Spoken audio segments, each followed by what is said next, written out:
Oke, baik. Selamat pagi semuanya. Saya mau sharing tentang sedikit tips aja sih. Jadi kemarin saya menggunakan Google Colabs untuk memproses data yang sangat banyak dan akhirnya error, exit memory. Jadi eh, memori atau RAM yang digunakan terlalu besar, membengkak, ada ledakan data, akhirnya error. Lalu saya pakai di laptop saya juga error, sehingga sampai RAM-nya 100%. Nah, bagi teman-teman yang suka pakai Google Colabs ya, untuk data besar memang ada batasan, khususnya yang gratisan, yang bukan yang Google Colab Pro atau Pro Plus. Nah, solusinya adalah saya menggunakan lokal di laptop saya, menggunakan VS Code dan MySQL atau database. Itu menjadi tidak error. Nah, jadi ceritanya begini. uh, saya melakukan data analitik menggunakan temporal graph neural network ya. Itu akan memproses hubungan antar barang di transaksi nota. Jadi kalau orang beli apa itu hubungan barang itu kuatnya dibeli apa juga gitu. Jadi barang A sama barang B ikatannya ada atau enggak. Nah, jadi di dalam proses temporal graph itu pertama saya melakukan self join transactional edge. Nah, itu adalah membentuk sebuah transaksi mentah. Jadi contohnya misalnya ada 15 atau 12.000 data, sekitar 12.000 atau 15.000 data nota. Di dalamnya kan ada nota satu, itemnya yang dibeli adalah barang A, B, C gitu ya.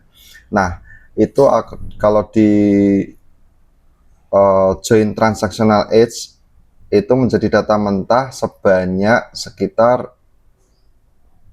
200.000 data.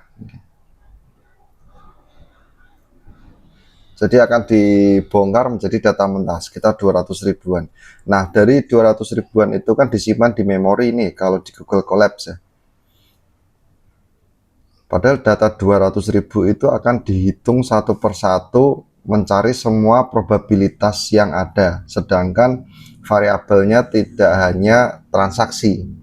Jadi kenapa menggunakan temporal graph neural network adalah karena saya menggunakan variabel yang lain juga, variabel eksternal juga yang mempengaruhi bentuk pembelian klien.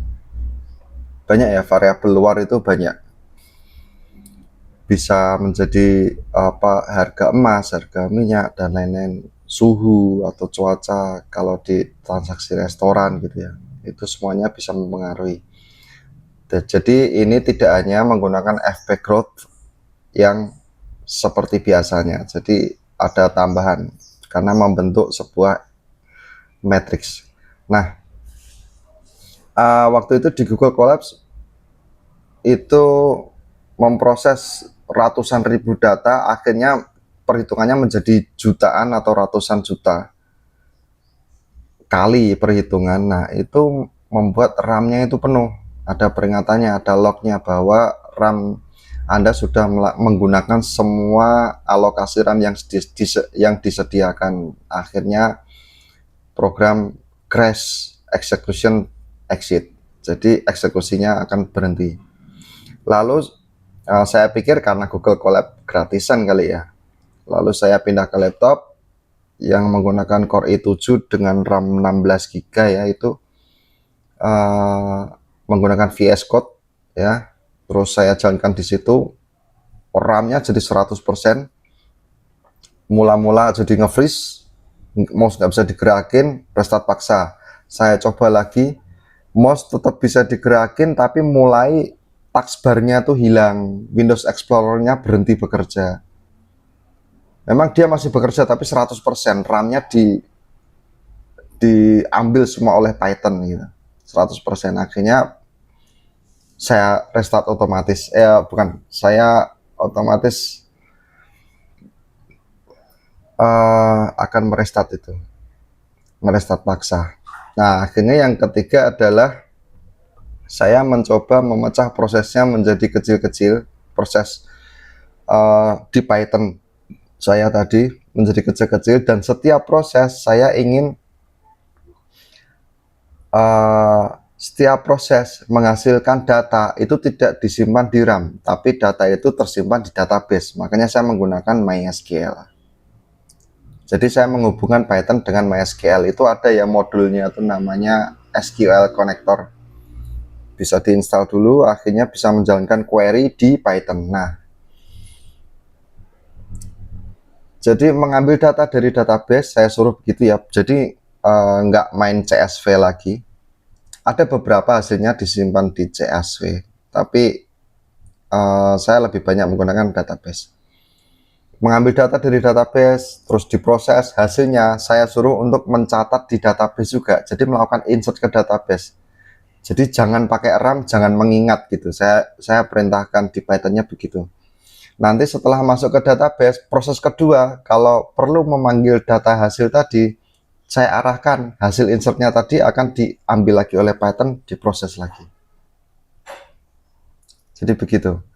Terus mana-mana data yang menghasilkan sebuah hasil pattern atau apapun gitu ya, yang bisa bentuk datanya seperti apa, saya lihat dulu, maka saya gunakan itu untuk menyimpan atau melakukan insert di database Python-nya. Semua hasil tersimpan di database, setiap prosesnya. Karena apa? Kalau tidak disimpan di database, maka dia menyimpannya di RAM, data atau data sementara ya. Jadi ketika melakukan matrix pairs atau perhitungan metrik itu akan menjadi ledakan data kalau datanya tetap tersimpan di RAM. Tapi kalau di database, maka dia bisa mengambil beberapa bagian, dihitung secara spasial gitu ya, secara parsial gitu. Jadi diambil datanya terus dihitung, RAM bersih lagi, ambil datanya dihitung, hasilnya masuk ke database. Jadi semuanya akan selalu berinteraksi dengan database. Nah, maka memang prosesornya akan bekerja lebih tinggi, tapi tidak sampai menyebabkan Windows error atau laptop kita error. Dan RAM tetap kecil terpakainya. Ya, jadi memang kita sebaiknya gimana ya? Memang kita harus memilih sih, mau RAM yang bekerja keras atau prosesor yang bekerja keras. Jadi logikanya adalah kalau kita melihat orang bekerja itu apa-apa dicatat gitu ya.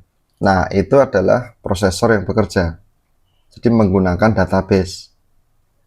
Tapi kalau pekerjaannya itu selalu diingat, tidak dicatat, itu menggunakan RAM. Jadi suatu saat akan ada ledakan data dan ingatannya hilang semua. Ya, jadi kita pilih mana. Apakah dataset yang kita siapkan di CSV itu diproses sampai habis di Google Colab atau di manapun ya. Jadi menggunakan RAM. Jadi RAM-nya harus besar. Atau kita sedikit menaikkan kinerja prosesor dengan menggunakan database. Jadi apapun tercatat di database. Mau ngambil data atau menyimpan hasil, itu semuanya di database. Jadi setiap prosesnya nggak langsung habis ya. Setiap prosesnya itu ada insert, read di database gitu. Nah, memang agak ribet, tapi itu yang mendasari kenapa kenapa kemarin Menteri Pendidikan Tinggi ya, Menteri Pendidikan itu Pak Brian itu mengatakan bahwa laboratorium riset itu penting. Tapi ya ternyata begini rasanya, kalau kita kebetulan mendapatkan data yang besar dan kita punya unek-unek atau riset yang baru tentang data yang besar, tentang optimasi, tentang prediksi, klasifikasi, dan lain-lain, dengan data yang besar akan semakin akurat hasilnya, tapi alatnya kurang mumpuni. Kita tidak punya laboratorium riset ya, tidak semua kita punya laboratorium riset, karena kalau laboratorium riset itu ya tentu digunakan untuk riset, tentu tidak sepele, komputernya dan lain-lain gitu. Jadi komputernya akan memiliki node yang besar, memiliki thread-thread yang besar, jadi seperti superkomputer ya. Jadi mau ngomongin data ratusan juta pun layak untuk kita tunggu loadingnya gitu. Nah, kemarin ceritanya pakai Google Colab itu setiap proses yang hanya pakai CSV ya, yang error itu setiap proses saya menunggunya 4 jam. Nggak taunya hasilnya error. Saya sampai 4 kali itu. Jadi 2 hari itu hanya menunggu loading. Setiap ada 3 jam, 4 jam dia error lagi.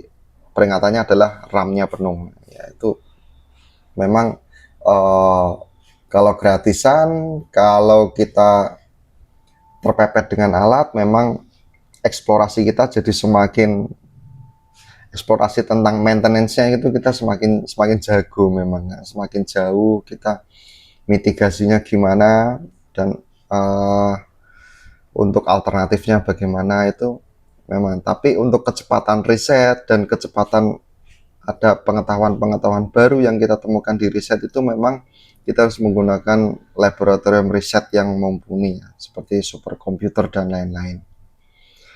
Oke, mungkin itu saja triknya. Jadi kesimpulannya adalah ketika kita menggunakan data besar di Google Colab error, di laptop itu error, data besarnya pakai CSV, itu karena mereka hanya menggunakan RAM.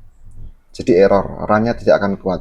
Bisa dicek di Task Manager ya, ketika di run itu RAM-nya 100% atau enggak. Jadi solusinya adalah kita menggunakan database yang bisa untuk melihat, mengambil data dan menulis data. Itu tidak akan banyak menggunakan RAM, dan akhirnya penelitian riset saya ini perhitungannya sampai selesai tanpa error. Sebentar lagi akan saya publikasikan. Terima kasih, sampai ketemu di video selanjutnya.